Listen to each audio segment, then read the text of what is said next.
Olá a todos, meu nome é Paulo Henrique, sou nutricionista e este é o canal Conexão Nutricionistas. O intuito do canal é conectar os nutricionistas das mais diferentes áreas de atuação através de entrevistas com os mais renomados nutricionistas da área. E desde já eu convido a todos a se inscreverem no canal Conexão Nutricionistas no YouTube, no Instagram, a fim de receber as notificações das próximas entrevistas, além de poder maratonar as maravilhosas entrevistas já existentes no canal. Atualmente, o canal tem mais de 65 entrevistas, todas direcionadas para o público da nutrição. E na entrevista de hoje, vamos estar falando sobre um assunto muito importante para os nutricionistas, porque é um tema que transforma vidas, né? Quantas vezes a gente se deparou com, às vezes, não, um paciente que não tem aquela relação com a comida, né? E é muito importante o nutricionista ter o conhecimento sobre isso, que é o comer intuitivo. E para isso convidamos o nutricionista Dr. Leonardo Biadio, que muito gentilmente aceitou o nosso convite. Olá, doutor Leonardo, tudo bem? Olá, Paulo. Bom dia, né, para Bom todos e dia. todas. Muito obrigado, viu, pelo convite. É sempre um prazer em poder contribuir com a categoria e disseminar informações verdadeiras, né, baseadas em evidências científicas sobre comer intuitivo. Então, é um grande prazer estar aqui hoje. Espero que possa contribuir bastante com essa discussão. Ah, eu que agradeço o seu aceite para a entrevista. Vamos falar um pouquinho sobre o Dr. Leonardo Biagio. É nutricionista, né? Fez especialização em saúde cardiovascular, está concluído, né? Concluindo o seu mestrado em saúde pública, fez pós-graduação em comportamento alimentar e ministra diversos cursos, todos direcionados ao comportamento alimentar. Inclusive, tem uns que é bem direcionados no IENS, né? Que é feito pela nutricionista Viviane Lago, né? Que é uma nutricionista maravilhosa. E aqueles que quiserem se aprimorar mais, tem cursos, né, de comer intuitivo, comportamento alimentar no IENS, né, também, né? Sim, temos o curso já gravado, que é o Sim. curso intensivo de comer intuitivo, e até uma novidade, um spoiler, em abril nós vamos Opa! lançar um curso pelo IENS, coordenado também pela Vivi Lago, que é o comportamento alimentar na prática. Então são 4 módulos para aprender como manejar o comportamento alimentar do paciente. Então nós temos essa disponibilidade de curso sim Com pelo certeza. IENS. E quem escolheu a área da nutrição é sempre estar se aprimorando, se atualizando. Não é um curso que se faz os 4 anos, se formou, está apto. É sempre procurar um plus a mais. E os cursos da IENS fornecem isso, né? Gabaritam o profissional a se aprimorar cada vez mais. Então, vamos começar a entrevista, né? Dentre tantas áreas que existe da nutrição, o que te motivou a atuar com comportamento alimentar? Sempre quando eu falo dessa minha escolha do comportamento alimentar, eu conto, a história que aconteceu, né, que foi durante a graduação. Então, antes de nutricionista, eu sou técnico também em nutrição, então eu fiz o curso técnico em nutrição e atuei durante 3 anos em cozinha industrial, em Wuhan, trabalhava muito com controle de qualidade. Então eu entro na faculdade com esse desejo, assim: "Não, vou trabalhar com vigilância sanitária, com controle de qualidade, com Wuhan". Então eu nem imaginava, não pensava em atuar na área clínica, muito menos na área do comportamento alimentar. E aí durante a graduação, acho que era no terceiro, quarto semestre, eu vi na biblioteca não, na livraria dentro da faculdade, um livro de nutrição e transtornos alimentares. Eu fiquei muito interessado, porque era um tema que, eu não tinha visto ainda na graduação, mas eu falei: "Nossa, que interessante, né, eu quero me aprofundar, quero entender como que a nutrição pode atuar e contribuir no tratamento de transtornos alimentares". Enfim, comprei o livro, comecei a ler, fiquei apaixonado, pela abordagem da nutrição dentro dos transtornos alimentares. E naquela época ainda não se discutia sobre abordagem do comportamento alimentar, ou nutrição comportamental. Então, eu percebi que naquele livro a nutrição ela era abordada de uma forma diferente, mas ainda não tinha tanto um nome, né. E aí depois, lá em 2016, mais para frente, foi criado, né, o movimento de nutrição comportamental, publicado o livro, enfim, aí eu pude me aprofundar mais, fiz a especialização também na área do comportamento alimentar, mas em resumo, o que me motivou a estudar e trabalhar com comportamento alimentar foi comprando esse livro, entendendo que a nutrição, no tratamento de transtornos alimentares, se a gente for pensar em outras condições também, é muito mais do que aquele foco biológico ou nutricional, né? Nós, nutricionistas, nós, quando né, nós treinamos e estudamos sobre comportamento alimentar, a gente consegue fazer, expandir a nossa visão do paciente e trabalhar muito mais do que só o nutriente. Então, trabalhar com o comportamento alimentar do paciente. Então, daí que surgiu esse meu interesse em trabalhar com comportamento alimentar. Ou Via, né, seja, não através de transtornos perdeu o alimentares. profissional, né? Perdeu. E eu gostava, viu? Nossa, eu era bem comprometido com a One, eu gostava muito de controle de qualidade, mas aí eu teve uma reviravolta, né? E tudo bem, faz parte da nossa Com formação. Eu certeza. estava no começo do curso, né? Eu não tinha ainda experimentado, olhado as outras áreas. E aí eu falei, não, eu não quero mais trabalhar com controle de qualidade. Acho que eu vou seguir a área clínica, mais voltada para a mudança de comportamento alimentar. Com certeza. Para você ver como o curso de nutrição é generalista, né? Tem diferentes segmentos, diferentes ramos, né? E quando Sim. ele comentou da formação, nós nos formamos na mesma época, né, em 2016. Então, em 2016 era algo novo ainda, né? Então, basicamente, demorou muito tempo assim para a área da saúde, não vou dizer reconhecer, mas estudar, se aprimorar, né? Como você até disse, né, só foi em 2016, então demorou muito tempo. Se a gente for pensar na história da nutrição, né, nós já temos muitos anos da profissão do nutricionista aqui Sim, no Brasil, mas só, né, em 2016, 2015 que começou essa discussão do bem comportamento recente. alimentar. Então, é algo muito recente, né? Então, tanto na graduação mesmo, acho que nunca tinha ouvido falar sobre a nutrição comportamental. Nós tivemos, sim, disciplinas sobre comportamento alimentar, desculpa, sobre transtornos Sim. alimentares, como seria o tratamento nutricional, mas não com essa ótica da nutrição comportamental e todas essas teorias, essas técnicas que podem ser aplicadas. Então, acho que ainda é lenta, né, essa introdução, essa mudança de paradigma. Claro, acho que comparado com 2016, acho que hoje em dia, na grade de cursos de graduação, acho que já tem uma preocupação, já ouvi relatos de estudantes de nutrição falando, não, eu tenho uma disciplina de comportamento alimentar, eu Sim. tenho uma disciplina de nutrição comportamental já na graduação, mas ainda é muito recente, né? 2016 para 2023 são poucos anos ainda, mas eu acho que a tendência, pelo interesse dos estudantes, pelo interesse da comunidade científica, é que essa disciplina, essa abordagem, ela ganhe força, né, e se consolide cada vez mais na nutrição, né? Acho que vale até lembrar, né, Paulo, que a nutrição comportamental, o comportamento alimentar, não é uma especialidade reconhecida, né, pela Associação Brasileira de Nutrição, não é uma especialidade. Então, até o termo, muitas vezes, que algumas pessoas usam de forma errônea, eu sou nutricionista comportamental, né? Tem que tomar alguns cuidados, porque não é uma especialidade, é uma abordagem que está dentro da nutrição clínica.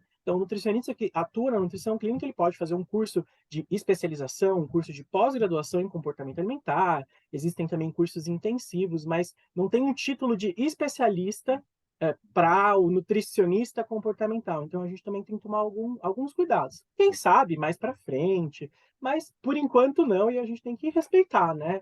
O que associações de nutrição, comunidades, né, de nutrição respeitadas acabam prescrevendo, Com dizendo, certeza. né? Então, Então, atualmente, ele entraria como uma prática integrativa, né? Diria que integrativa ou complementar à nutrição clínica, porque é muito legal esse assunto, porque o comportamento alimentar, que é uma abordagem, né, e não uma especialidade, ela é Sim. versátil em qualquer uma das áreas dentro da nutrição. Então, na nutrição do esporte, você pode trabalhar com comportamento alimentar, na nutrição funcional, enfim, na nutrição clínica. Sim. Então, ela vem como um complemento, ela não anula as outras especialidades, as outras áreas, os outros campos de atuação Só dentro da nutrição complementa. clínica. Uhum. Só complementa, né? Ela vem para agregar, para somar, né? Assim como o comer intuitivo, vem para somar dentro dessas abordagens. Com certeza. E com as PANCs, né, as práticas integrativas que foram reconhecidas pelos Conselhos Federais de Nutrição, torna o nutricionista que tenha, né, o conhecimento um terapeuta, né? Queira ou não queira, ele faz essa terapia da relação com a comida, né? Isso, exato, exato. E é importante, né, quando tem esse reconhecimento ou tem essa discussão, para que seja bem direcionado, para que as pessoas façam um curso de especialização, ou façam uma formação, porque ou senão muitos acabam aplicando, por exemplo, o comer intuitivo, ou aplicando técnicas, métodos do comportamento alimentar, sem nenhum preparo, né, sem nenhum treinamento. Por isso que é importante o reconhecimento, mas também a educação, né, a formação, para que a gente possa aplicar o método, a abordagem, o modelo de forma efetiva, né, baseada na ciência, baseada na teoria, na prática, porque, infelizmente, muitas pessoas acabam usando, hoje em dia, vamos usar o nosso tema da aula, né, da entrevista, que é o comer intuitivo, de uma forma errada, né? Ah, então eu estou usando, eu como nutricionista, o comer intuitivo para emagrecimento. E não, não é o foco. Daqui a pouco a gente vai falar um pouco mais, né, sobre comer intuitivo, definições, mas o foco primário da abordagem não é o emagrecimento, né, a perda de peso. Pode ser uma consequência, né? O Sim. paciente que ele é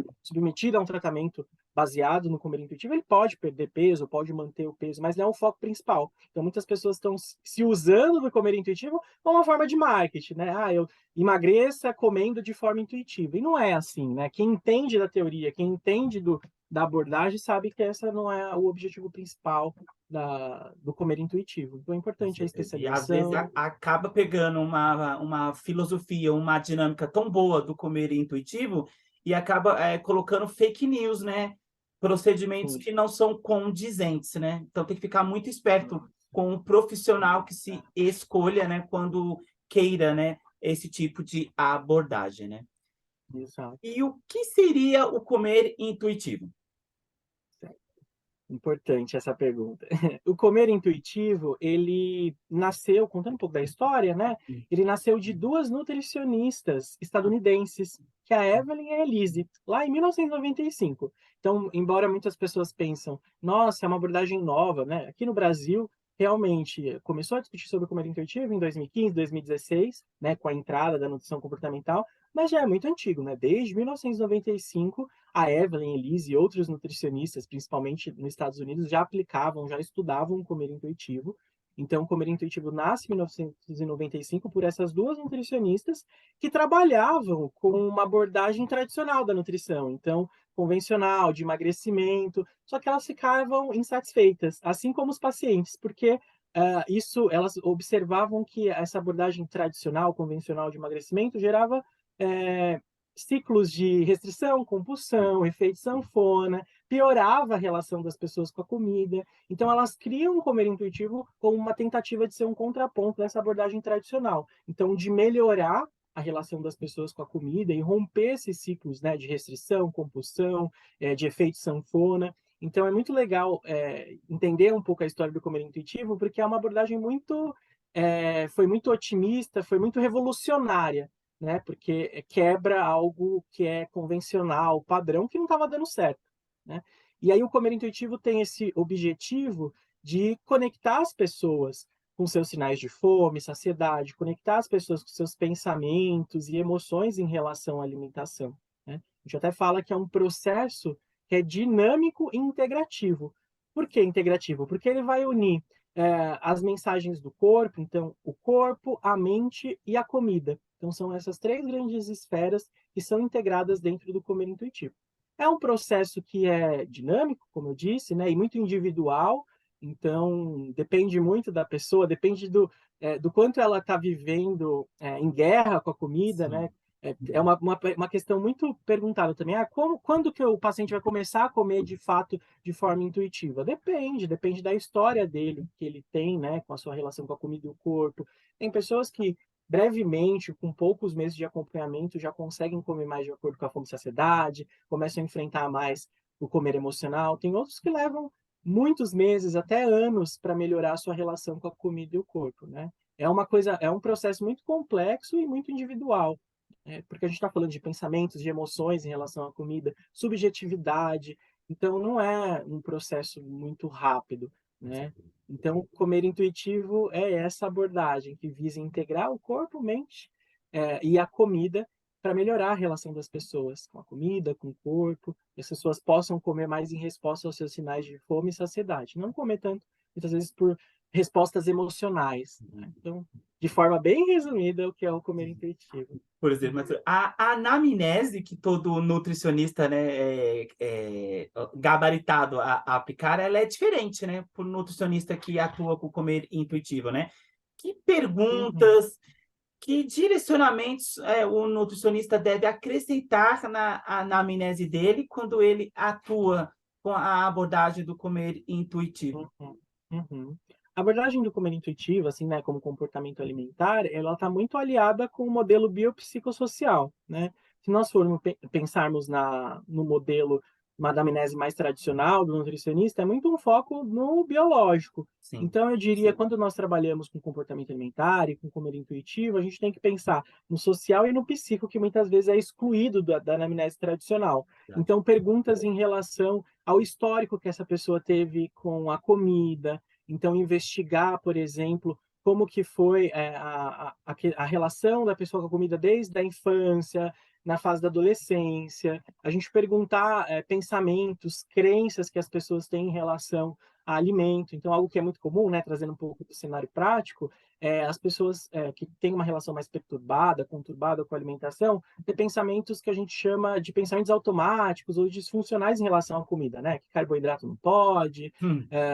enfim, que lactose não pode, glúten não pode. Então, tentar investigar nessa anamnese quais são esses pensamentos disfuncionais que a pessoa tem em relação à comida, quando que isso surgiu e por que isso é mantido. Então, na anamnese, então, a gente vai incluir, vai incluir essa questão de investigação de pensamentos, as crenças que tem em relação à comida. A gente discute sobre imagem corporal, satisfação corporal, insatisfação corporal, se essa pessoa, como que é a relação que essa pessoa tem com o corpo, como que foi construída. Então, a gente faz uma transição dentro do comportamento alimentar, dentro do comer intuitivo, de um modelo biológico, biomédico, que a gente chama, para o modelo biopsicossocial. Então, a entrevista, ou eu gosto de dizer até conversa, né, que tem com o paciente, ela é uma visão mais ampliada e ela é construída ao longo das sessões, né?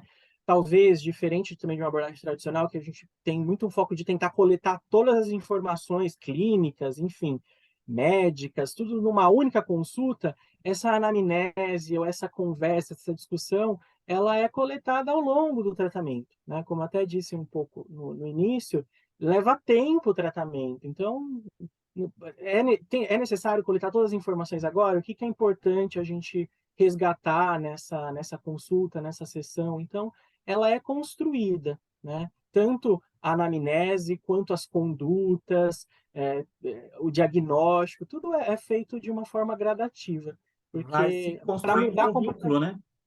exatamente, que é um ponto essencial para a mudança de comportamento. Tem que existir, construir um vínculo, fortalecer esse vínculo entre o profissional e o paciente para que as mudanças ocorram, né? Então, acho que o que eu poderia, em resumo, o que eu poderia dizer é que a anamnese ela considera o psicossocial, né? E ela é construída, ela é coletada aos poucos, de forma gradativa. Com certeza. E eu gostei muito que o doutor Leonardo comentou, é sair um pouco da abordagem tradicional, né? Às vezes a pessoa ela não tem uma relação muito boa com o seu corpo. E se às vezes ele pega um nutricionista com uma abordagem tradicional, a primeira coisa que tem, balança. Vamos nos pesar, vamos ver o seu peso, mas ele está verbalizando com você que o peso dele, né? É o problema, é um calcanhar de Aquiles na vida dele. E essa abordagem de anos atrás, né, de peso, altura, eu tenho que emagrecer, estimativa, IMC, desconstrói, né, faz ele não procurar a ajuda com um profissional mais competente da alimentação para ajudá-lo, que seria o nutricionista, né? Sim, é muito importante isso, né, Paulo, que a gente faça essas discussões como essas entrevistas, ou mais nutricionistas se posicionem nas redes sociais para mostrar que existe um outro lado. Como você Sim, falou, né, tem essa abordagem tradicional, e se o paciente não conhece, que tem outros profissionais que têm uma abordagem mais gentil, mais empática, enfim, que sim. trabalham com comportamento alimentar, ele pode continuar, permanecer com aquele profissional que está agravando mais o problema dele, ao invés de buscar alguém que possa ajudar, né? Porque, como você falou, o nutricionista pode reforçar essa insatisfação corporal. Então, vai causar mais prejuízos na relação que a pessoa tem com a comida e o corpo. Com certeza. E como trabalhar o comer intuitivo com o paciente? Ele chega, nós fazemos a anamnese, coletamos informação, mas como aplicar o contexto do comer intuitivo com ele? É. Até uma coisa que, para complementar a resposta da anamnese, quando a gente pensa em trabalhar com comer intuitivo, a gente precisa entender, né, qual que é o nível, qual que é o grau que esse paciente está de comer de forma intuitiva. Então, na minha anamnese, na minha primeira sessão, eu trabalho com a escala do comer intuitivo. Então, nós já temos disponível aqui no Brasil uma escala traduzida, e adaptada para o português brasileiro, que a gente pode aplicar no cenário prático. Então, para praticamente todos os meus pacientes, antes de começar de fato o tratamento, eu mando essa escala, explico como que é feito o preenchimento. Então, esse paciente ele responde à escala do comer intuitivo antes de começar o tratamento. E aí eu dou esse feedback, esse retorno para o paciente. Olha, ó, que momento que você está, né? O quanto você come intuitivamente, ou quanto você não come intuitivamente, né? Então, o ponto de partida para as condutas, para conduzir as sessões, é esse diagnóstico inicial do comer intuitivo.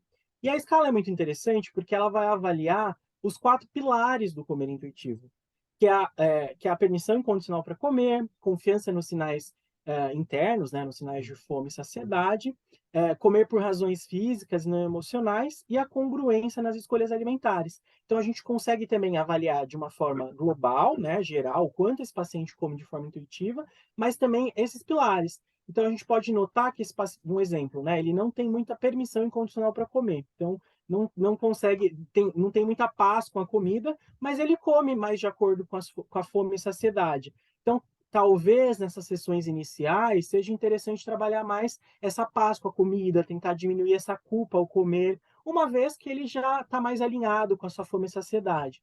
Então, a escala, essa escala diagnóstica, ela nos ajuda a entender o que é prioridade naquele momento, né? Porque o comer intuitivo é muito amplo, são os 4 pilares, existem 10 princípios. O que eu preciso trabalhar aqui no começo? Talvez seja trabalhar mais essa culpa que o paciente tem ao comer, né? Aí como que é feito isso? Mas Léo, como que eu aplico o comer intuitivo? Existe um workbook, além do livro, depois eu posso até falar com mais detalhes, né, no final, existe o livro que fala sobre a teoria, que foi escrito pela Evelyn e pela Elise, né, desde o início, desde 1995, elas vão contando sobre comer intuitivo, alguns casos, e falam sobre os pilares. Tem um outro livro que é o workbook, que fala sobre a teoria, mas tem os exercícios práticos que podem ser inseridos dependendo do princípio. Então, eu vou selecionar e ver e perceber qual que é o exercício mais condizente com aquele caso, com aquela situação, né? Não existe, Paulo, um protocolo rígido, fixo. Na Sim. primeira sessão eu vou fazer isso, na segunda sessão. Não, é muito do que o paciente apresenta desde o seu diagnóstico inicial, né, desde os resultados da sua escala do comer intuitivo, e também a gente vai ouvindo, né? A escutativa faz muito parte do comportamento alimentar e do comer intuitivo. O que ele traz, né? Qual que é a demanda dele? Nós vamos trabalhando de acordo com essa demanda e o que a gente, né, em conjunto define que é prioridade para ele naquele momento, né? Saber Então, ouvir, né? Saber ouvir, ter a escuta. E através das respostas, saber que tipo de abordagem você vai estar tomando. Que nem o doutor Leonardo comentou. Não existe um e-book para. Ele falou isso, o próximo passo é isso. De acordo com o que ele vai passando, nós vamos nos adequando à sim. situação, né? Até contando assim um pouco um exemplo, sempre eu faço uma organização antes da Sim, sessão. O que que eu acho interessante de abordar com o paciente, ou até na sessão anterior eu falei, sim, né, que eu já combinei com ele, vamos trabalhar a fome e saciedade. Então eu faço toda uma programação, seleciono os exercícios, releio as evoluções, enfim, me preparo. Mas pode acontecer de o paciente chegar com uma outra demanda. Então, ao invés de nós trabalharmos com a fome e saciedade, ele trouxe uma questão muito da insatisfação corporal, então a gente tinha que trabalhar isso.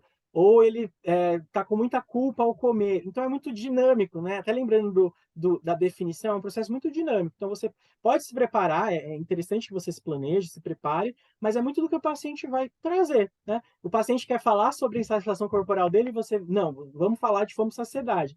Isso demonstra o quanto você não está escutando, né? O quanto você não está fazendo um tratamento compartilhado com o paciente, né, de acordo com as suas prioridades.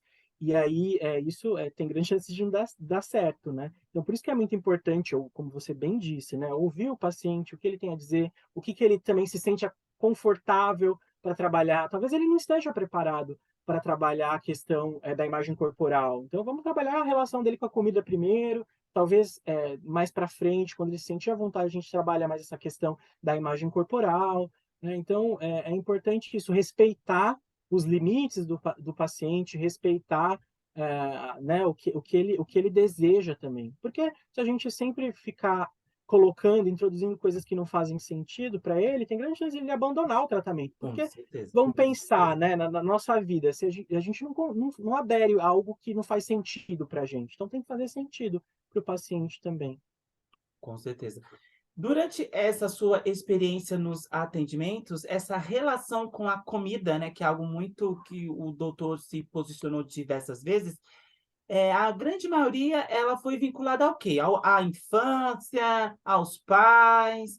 Qual é o Uhum. grande despertar, assim, para Sim, essas sim, pessoas terem essa relação negativa com a comida? sim.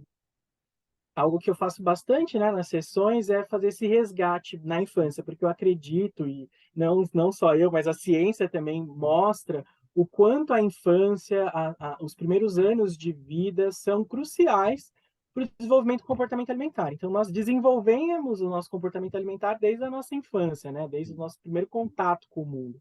Então, eu faço um resgate com os pacientes, como que foi a sua introdução alimentar, né, claro, que ele lembra, né, como que era a sua relação com a comida, Sim. como que era as falas dos seus pais, dos seus cuidadores, como que eles apresentaram, né, a alimentação, a comida para você, como que existia alguma pressão em relação ao peso corporal, os seus pais, seus cuidadores te colocaram em dietas, então eu faço sim um resgate muito grande na parte da infância, mas também da adolescência, em todos os ciclos da vida, mas eu acredito que esses períodos iniciais, principalmente infância e depois na adolescência, que é essa fase muito efervescente, né, de Sim. construção de identidade, enfim, eu acho que é muito importante a gente se voltar para esse passado para entender o comportamento atual. Claro, a gente não vai ficar só lá no passado, né? Vai ter esse foco no presente e no futuro para as mudanças, mas a gente precisa sim voltar um pouco para o passado para entender, uma vez que é nesses períodos iniciais que se desenvolve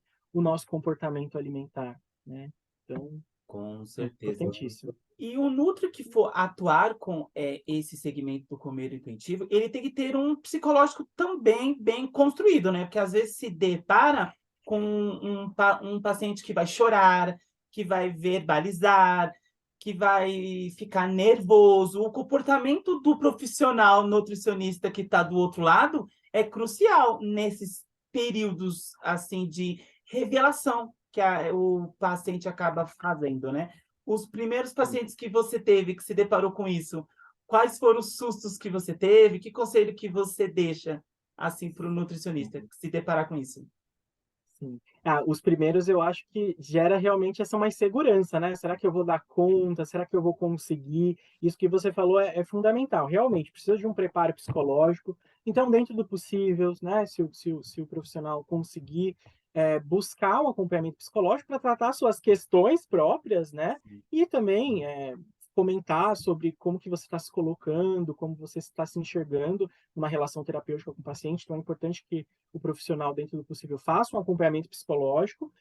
E aí uma dica que é bem interessante, pouco discutida na nutrição ainda, na psicologia isso já é bem disseminado, é a supervisão, né. Então, dentro do possível também, o profissional que está começando a prática do comportamento alimentar ou trabalhando também com transtornos alimentares, é buscar a supervisão de um profissional, no caso, um nutricionista mais experiente na área, que já atua há um tempo, porque essa Um experiência mentor, né? prática isso, o mentor que vai ajudá-lo, que vai, mediar, que vai conduzir ele, né, no tratamento. Então você é como se você leva o seu caso, né, o caso que você está atendendo, e esse mentor, esse supervisor vai te ajudar a tomar melhores condutas. Porque como você disse, né, no início, como a gente está inseguro, a gente não tem tanto um preparo, a gente pode traçar metas ou conduzir o caso de uma maneira inadequada, né. Então, ao invés de causar benefícios ao paciente, a gente vai causar malefícios, e não é o nosso Perfeito. foco, né.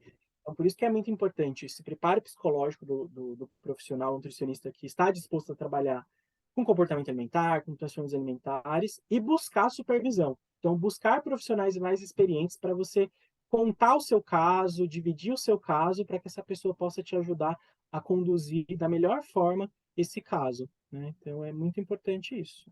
Essas 2 dicas que eu deixaria: acompanhamento psicológico e supervisão. Com certeza. O comer intuitivo tem princípios, assim, a ser seguidos, assim? Esses princípios, eles foram feitos, assim, pela Evelyn e a Elise, ou eles foram adaptados no decorrer dos anos? Isso, existe os 10 princípios que eles foram criados pela Certo. Elise e pela Evelyn, e aí também é uma outra grande discussão. Nossa, tem que seguir, porque são 10, né, uma Sim. sequência, seguir essa sequência, né, então rejeitar a mentalidade da dieta, depois honrar a fome, não. Novamente, né, é um processo muito dinâmico. Existem os 10 princípios que eles serão utilizados, de acordo com a necessidade do paciente. Então, talvez no início a gente tenha que trabalhar a mentalidade de dieta, então rejeitar esse pensamento de dieta, porque atravessa, né, a relação da pessoa com a comida do corpo, e até atrapalha ela, por exemplo, em conseguir identificar a sua fome e saciedade. Então tem que trabalhar muito bem a mentalidade de dieta para que a gente possa avançar, né, para outros princípios. Mas não tem uma ordem, não tem um protocolo, né? Trabalho, primeira sessão, mentalidade de dieta. Na segunda, honrar a fome. Na terceira, sentir a saciedade. Não. Talvez a gente vai ter que trabalhar dois princípios na mesma sessão, né? Um exemplo. A fome e saciedade são sinais internos que estão interligados. Então, talvez seja interessante, quando a gente discutir sobre fome e saciedade com o paciente, falar sobre os dois, apresentar esse vínculo que existe entre os dois. Então, não tem uma ordem, né? Sim. Não tem um Mas protocolo. existe esses 10 princípios para Existe. ele ter como uma base, né? Isso, Um ter como uma aparo, né? base. Sim. Um aparo, exato. Né, são os 4 pilares que acabam, né, o pilar sustenta, né, dá Sim. força e tem esses princípios. Então, esses princípios eles existem e fortalecem o comer intuitivo. E a gente vai usar de acordo com a demanda do paciente, né. Mas diria que, assim, ao longo de um tratamento você consegue abordar todos os princípios ao longo do tratamento com o paciente. É importante que seja abordado todos esses princípios. Então, são 10 princípios e 4 É isso, né, pilares, né? 4 pilares, isso. Por exemplo, quando se fala em transtorno alimentar, existe dois eixos diferentes, né? A Uhum, bulimia e a compulsão alimentar, né? São dois transtornos, né? Mas que têm direcionamentos diferentes, né? Um com uma relação refutada da comida e o outro com uma exagerado no comer, né? uhum, Como seria o comer intuitivo nesses dois alelos, né? Bulimia uhum. e a compulsão? Muito bacana essa pergunta. Eu até acrescentaria a anorexia nervosa, né. Então, além Oh, da sim. bulimia, da compulsão, da anorexia Uhum. nervosa, o comer intuitivo, ele não é indicado, isso é importante destacar, muito indicado no começo do tratamento, na parte mais severa de um transtorno alimentar, né. Porque também uma grande pergunta que as pessoas fazem: "Ah, então comer intuitivo ele é aplicado em qualquer condição, em qualquer questão?". Então, no caso de um início de um tratamento de um transtorno alimentar, o comer intuitivo não é indicado. Então, principalmente na anorexia nervosa, né?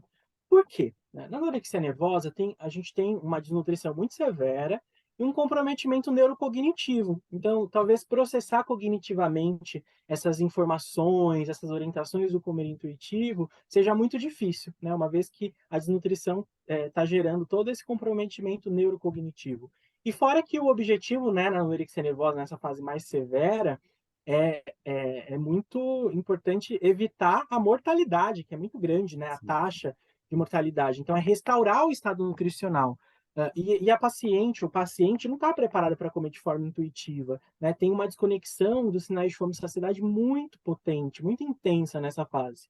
Então, não é aplicado o comer intuitivo nas fases iniciais, principalmente na anorexia nervosa. Talvez na bulimia ou, né, no transtorno de compulsão alimentar seja mais viável, né? Mas também se está já num atendimento mais ambulatorial. Na anorexia nervosa também, o comer intuitivo já chega numa parte já quando o paciente já está numa fase melhor, né? O estado nutricional já está Remissão, mais né? exatamente, já está mais restabelecido, mas inicialmente não é aplicado, né? Mas depois, sim, pode ser usado tanto até para prevenir voltar para os sinais e sintomas de transtornos alimentares, né? É, eu gosto muito do comer intuitivo por vários motivos, mas deles é que ele atua tanto no tratamento, né, em uma dada fase do transtorno alimentar, e trabalha muito na prevenção. Então, vamos pensar que o indivíduo ele não possui um diagnóstico de transtorno alimentar, mas tem alguns comportamentos que podem facilitar, né, o desenvolvimento desse comportamento alimentar, né, mais transtornado. Então, o comer intuitivo ele pode ajudar aí como uma prevenção. Então, ele é muito versátil. Pode atuar na prevenção, no tratamento, em pessoas que também nem apresentam transtornos, né, nem sinais de transtornos alimentares, nem de comer transtornado, mas a gente pensa numa prevenção primária. Então, ele é muito, muito útil na parte de transtornos alimentares, no tratamento e na prevenção. Mas tem que ser usado com cautela e, claro, sempre com um profissional capacitado, especializado em transtornos alimentares e no comer intuitivo, né?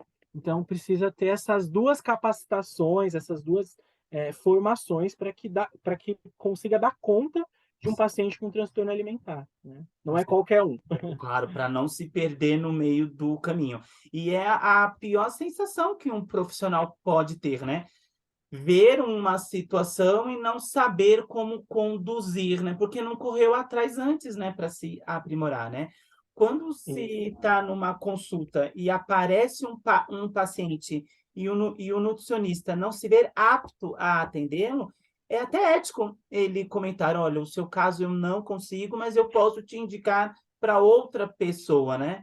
É até ético esse reconhecimento de não estar apto para atender aquela situação, né? Exatamente, é sobre reconhecer, né, os Hum. nossos limites de atuação para que a gente não promova um prejuízo, né? Se a pessoa já está buscando sua ajuda, é que ela está em sofrimento, está com alguma dor, está com alguma relação conturbada com a comida, com o corpo. Então, se você não se sente preparado para isso, o melhor caminho é esse, é encaminhar para que você não piore o quadro, né? Não é esse nosso objetivo como profissional da saúde. Existe diferença do comer intuitivo para o comer emocional ou comer as emoções que a pessoa expressa em determinados momentos? Já a alegria, tristeza, influencia, tem esse alelo? Sim. A gente fala muito no comer intuitivo sobre o comer emocional, Sim, né? O que seria esse comer emocional? É comer em respostas às emoções. sim. Normalmente a gente come muito come em respostas mais negativas, né? Então, comer emocionalmente para tentar aplacar, para tentar reduzir essas emoções negativas, esse desconforto emocional. Mas também tem um comer emocional mais positivo. Então, vamos pensar que nós estamos numa festa, eu não estou sentindo fome física, mas tem bolo, tem brigadeiro, porque faz parte de uma festa, eu estou celebrando, eu estou numa confraternização e eu como de alguma forma emocionalmente, né? Mas tem uma grande diferença quando a gente come emocionalmente, quando a gente está numa situação mais positiva, ou porque faz parte do contexto, ou quando a gente come, por exemplo, porque a gente está com tédio, a gente come para se distrair, ou porque nós passamos por uma situação muito triste, a gente come para tentar se animar. Então é importante não patologizar muito o comer emocional, né? Como se todo comer emocional fosse negativo, né? Fosse prejudicial. Não, depende, né? Qual que foi a situação? Qual que foi o contexto? Comer emocionalmente numa confraternização é uma coisa, agora comer emocionalmente num contexto mais negativo e Sim. talvez seja o único recurso que a pessoa tem para lidar com aquilo, é uma outra questão, né? Então, no comer intuitivo, a gente ajuda o paciente a identificar quando ele está comendo emocionalmente e quando ele está comendo emocionalmente, né, de uma forma negativa, o que ele pode fazer para substituir. Então, ao invés de comer, quais são as outras situações ou outros comportamentos que ele pode adotar para não comer emocionalmente, usar a comida como resolução de problemas. Porque não vai resolver, né? Pode resolver naquele momento, mas em longo prazo ele não resolve um problema que é de cunho, de fundo emocional. Com certeza. E somos movidos a emoções, né? Ou seja, né? É como a gente se adapta, como a gente se relaciona com essa emoção, né? O famoso Exato. calcanhar de Aquiles, né? Os escapes que as pessoas têm com aquela emoção que não estava preparada, né? Ou foi muito Exato. alto para ela, né? Sim, exato. Por isso que é importante, acho que tanto o reconhecimento e como expressar essas emoções. Sim, Infelizmente, hoje em dia não, porque acho que o debate de saúde mental veio mais à tona, ainda bem, mas ainda tem muitas pessoas que elas se privam ou não falam, né, sobre o que estão sentindo, não conseguem expressar ou não conseguem pedir ajuda e acabam recorrendo a métodos, a estratégias como, por exemplo, comer emocional, como uma forma de tentar resolver esse problema ou se expressar, né, através da comida. Então, por isso que é muito importante tentar identificar quais são as suas emoções e quando você identifica, né, o que você está sentindo, você consegue decidir o que você precisa fazer para resolver aquela situação, para resolver ou tratar aquela emoção, né? Então, é muito importante essa consciência emocional, né? E o comer intuitivo ajuda. Por isso que é interessante, eu gosto muito do comer intuitivo, porque o comer intuitivo, além de trazer essa consciência corporal, né, do indivíduo ele começar a escutar mais os seus sinais de fome e saciedade, ele também atua nessa consciência emocional, né, de a gente discutir nas sessões o que o paciente está sentindo, quais são as emoções, dar nome, né, verbalizar, expressar o que está sentindo. Então é muito importante fazer essa ligação entre o corpo e a mente, né, que é um dos objetivos do comer intuitivo. As coisas não estão separadas, segregadas, né? Corpo e mente se comunicam o tempo todo, né? com certeza. E vinculado ao comer intuitivo ou não, né, tem o Mindful Eat, né, que prega muito a relação com a comida, né? Existem diferenças na abordagem do Mindful Eat com comer intuitivo? Existe. Uma das principais, que é legal destacar, é que o Mindful Eating são, né, existem vários protocolos, então tem sim aquela sequência, o que faz em cada sessão, diferente do comer intuitivo, né? Como eu disse, não tem um protocolo, um passo a passo a ser seguido, tem o workbook, são os livros, são os exercícios do comer intuitivo que podem ser aplicados, mas de acordo com a demanda do paciente. Então, uma grande diferença, a principal entre o Mindful Eating e o comer intuitivo é isso, né?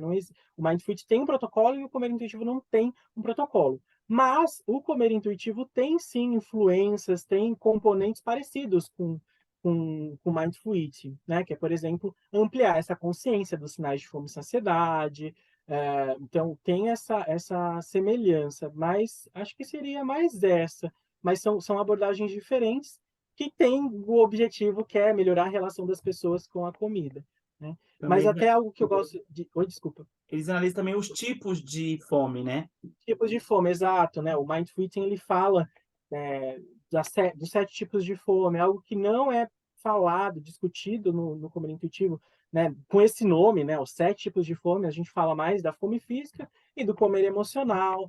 É, Então, tem essas diferenças, são abordagens diferentes, a formação também é diferente. Então, por exemplo, o indivíduo, o nutricionista ou qualquer outro profissional queira trabalhar com Mindful Eating tem que fazer a formação específica. No comer intuitivo, tem o treinamento com a Evelyn, com a Evelyn, na verdade, eu fiz, inclusive, tem esse treinamento internacional. Então, as formações também são diferentes, né? Então, tem sim. Não são abordagens, não são as mesmas abordagens, mas que possuem elos em comuns. Em comum, por exemplo. Você acha que a sociedade, né, atual, ela influencia na crescente de casos de pessoas com sua relação com a comida, transtornos alimentares? Você acha que até que ponto a sociedade é a grande protagonista? É uma grande protagonista, assim, acho que afeta muito a nossa relação com a comida e o corpo.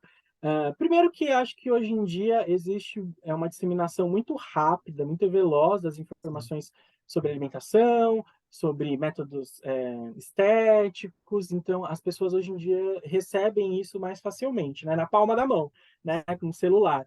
E aí, muitas vezes não tem uma capacidade de conseguir filtrar aquilo, né? O que que é verdadeiro, o que que é fato, até que você falou, né? O que é fake news, o que que é real. Então, acho que esse disparo muito rápido das informações sobre alimentação, nutrição, sobre o corpo, colabora, porque as pessoas elas acabam sendo meio que metralhadas de tantas informações e não conseguem filtrar e acabam introjetando, internalizando tudo aquilo e muitas vezes sem analisar criticamente se aquilo é verdadeiro ou não. Então, acho que esse é um ponto muito que colabora muito para a relação conturbada das pessoas com a comida e corpo, né? Esse disparo de informações sobre alimentação e nutrição. Acho que também, hoje em dia, mais do que nunca, tem essa perseguição por esse padrão de corpo ideal, e as pessoas são estimuladas desde muito cedo a terem um corpo X, né? Então, o corpo magro ele é visto como sinônimo de sucesso, é o único bonito. Então, acho que essa exposição ao único tipo de corpo também acaba colaborando, porque pessoas que olham e percebem que estão fora daquele padrão, elas vão se sentir menos, inferiores, ou né, vão se sentir insuficientes. Então, acho que a mídia, a exposição a esses corpos perfeitos, esses corpos, né, padrões também colaboram muito. Isso é muito fruto da sociedade, né, da nossa cultura. A gente vive nessa cultura que a gente até fala cultura de dieta. Então também foi normalizado fazer dieta restritiva. Então, se você não faz dieta restritiva, você não está se cuidando, né? É, você não se cuida, você não está preocupado com a sua alimentação. Então a sociedade tem um papel, nossa, diria que muito, muito, muito, muito central na relação conturbada com a alimentação e com o corpo, né? é, Acho que é isso seria a pauta de uma outra entrevista, porque são com tantas coisas que a certeza. gente pode elencar aqui, mas sim, contribui. Por isso que é importante que durante o nosso tratamento, durante as sessões, né, baseada no comendo intuitivo, no comportamento alimentar, a gente fale isso com o paciente, né, sobre a influência sociocultural na nossa relação com a comida, na nossa relação com o nosso corpo, né, que nós somos atravessados por esses componentes culturais. E esse paciente aprenda a lidar com isso, né? Consiga filtrar essas informações, o que é verdadeiro, o que não é, que a gente possa refletir em conjunto com o paciente sobre essas informações que nós recebemos o tempo todo. Com certeza, é a verdadeira tirania das dietas, né? Que desde Exato. pequeno, né? Às vezes eu cheguei a atuar em escola infantil, você vê crianças assim com preocupação, né? Mais o sexo feminino, né? As crianças de pequeno, né? Oh, não come isso, vai comer de novo, por que isso? E às vezes acaba ficando no inconsciente daquela criança, ela cresce com aquela frase, com aquele impacto. Às vezes, uma fala falada assim de tal maneira fica gravado na mente e no transcorrer a pessoa vai levando, né, para a vida dela. Exato. E é muito triste, né, pensando no público infantil, em crianças, porque a criança, né, o bebê, ele já nasce com essa capacidade de comer de Sim, forma intuitiva. E aí, por conta do desenvolvimento, das mensagens da mídia ou da própria família, sim. ela vai se perdendo, vai se distanciando dessa conexão que ela tem com o seu corpo, né, e vai comendo mais por razões externas do que internas, né? E o foco o objetivo do comer intuitivo é que as pessoas possam comer mais pelas razões internas, pela fome e saciedade, não tanto pelos fatores externos. E aí, depois, só na fase adulta que a gente vai tentar reconectar esse paciente, essa pessoa, com seu mundo interno, com seus sinais de fome e saciedade. Mas se isso fosse preservado na infância, talvez na adolescência ou na fase adulta, essa pessoa não teria tanto problema com o seu corpo, tanto problema com a sua relação com a comida, né? Com certeza. Ou seja, tem que refutar em todos os níveis, né? Infantil, Exato. adolescente, adulto, idoso também, né? Idoso também, talvez seja até um pouco mais difícil, né, fazer mudança de comportamento, mas é possível. É possível, não é impossível. Talvez leve mais tempo, mas é possível, fazer essa reconexão, é possível ensinar ou resgatar esse comer intuitivo com o paciente idoso também. Ah, como todos, né?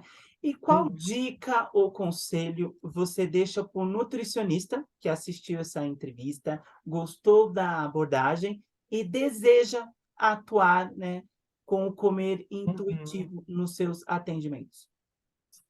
A dica que eu deixo é sempre um aprofundamento, teórico. Na verdade, eu falo muito de uma tríade, né? Tanto de um aprofundamento teórico, da prática e também do embasamento científico. Então, acho que começar pela teoria, então, através de livros, existem livros já publicados, tanto em inglês e em português. Então, em inglês, a gente tem o Comer Intuitivo, que já está na quinta edição, se eu não me engano, que fala mais sobre a teoria, né? Então, ele já está publicado, mas está em inglês. E tem o workbook, que tem em inglês, e recentemente ele foi traduzido para o português, então está publicado aqui no Brasil, o workbook, que são a lista de exercícios do comer intuitivo. Então, essas são as referências básicas, Sim. que foram escritas pela Evelyn e pela Elise. Então, começar pelos livros.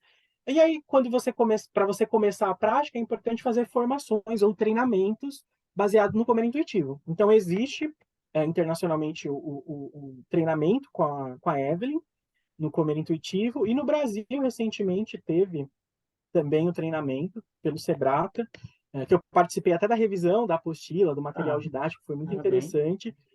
E aí, obrigado. Aí é acompanhar o site, acompanhar o perfil do Sebrata, porque, se eu não me engano, acho que logo, logo vai ter outras edições desse treinamento, porque aí é traduzido, fica mais fácil, né? Porque não tem muita familiaridade com o inglês, então acho que o treinamento do Sebrata vale a pena. Tem cursos livres, cursos avulsos sobre comer intuitivo, inclusive eu tenho um curso intensivo do comer intuitivo também, então acho que focar nessa formação teórica e com cursos do comer intuitivo e fazer o treinamento, se possível. E depois, acho que a terceira parte é o aprofundamento científico, então observar o que já foi publicado sobre o comer intuitivo, quais são as evidências científicas sobre a prática, será que ele é aplicável em todo público? O que eles utilizaram aqui nesse estudo, nesse ensaio clínico? Acho que é interessante também essa curiosidade em olhar o que o mundo científico está falando sobre comer intuitivo. Então, a minha dica é essa, né? Seguir essa tríade, teoria, prática e embasamento científico, a ciência, né? Com Então, certeza. buscar esses ramos. Com certeza. Gente, eu queria agradecer muito o doutor Leonardo Biagio por ceder um tempinho aí para falar sobre o comer intuitivo. Uma entrevista maravilhosa, são vários preceitos, são 10 princípios, 4 pilares. Falou muito sobre a Evelyn e a Elise, como surgiu, como aplicar, como atuar. E é uma área que traz qualidade de vida para outra pessoa, né, à sua frente, né? Gratidão por Uhum. ter aceito, viu? Eu que agradeço, Paulo, pelo convite, por poder contribuir com o canal. Então, muito obrigado. E fico à disposição para futuras entrevistas, fico à disposição para esclarecimentos de dúvidas também. O Comer Intuitivo é um mundo muito grande. Nós tivemos, né, mais ou menos uma hora para discutir sobre ele, mas dá para falar muito mais. Então, quem tem interesse, novamente, recomendo a busca de livros, de cursos, porque é muito mais do que nós falamos aqui. Mas acho que hoje deu para dar uma boa introduzida nesse mundo do comer intuitivo. E agradeço a oportunidade em poder falar de um tema que eu gosto tanto. Com certeza. E tem Obrigado. cursos lá no IENS, né? Do doutor Leonardo Biagio lá, hein? Procurem lá, viu? Sim. Tchau. Muito obrigado, viu? Tchau, tchau.